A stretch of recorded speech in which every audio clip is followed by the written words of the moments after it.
Hi friends, ముందుగా అందరికీ advance happy new year అండి. మన సంవత్సరం మొత్తంలో మంచి జరుగుంటుంది, చెడు జరుగుంటుందండి.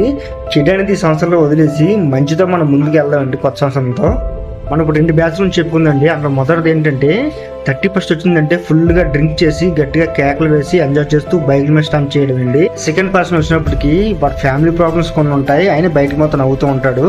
వాడి జ్ఞాపకాలన్నీ మైండ్లో రివీల్ చేసుకుని పాత సంవత్సరం అయింది కదా, కొత్త సంవత్సరంతో నా జీవితం మారాలి అని ముందుగా ఆలోచిస్తుంటూ ముందుకు వెళ్తుంటాడండి. ప్రాబ్లమ్స్ ఉన్నప్పటికీ కొత్త సంవత్సరంతో అన్ని పక్కన పెట్టేసి ఒక క్షణం ఎంజాయ్ చేయడానికి ట్రై చేయండి. మంచిగా హ్యాపీగా ఆహ్లాదకరంగా ఎవరికి రిస్క్ లేకుండా ఎవరికి ఇబ్బంది పెట్టకుండా మంచిగా ఎంజాయ్ చేయండి.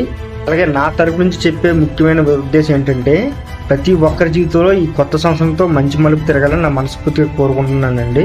మరోసారి అందరికీ అడ్వాన్స్ హ్యాపీ న్యూ ఇయర్ అండి. Be safe and be careful. Okay.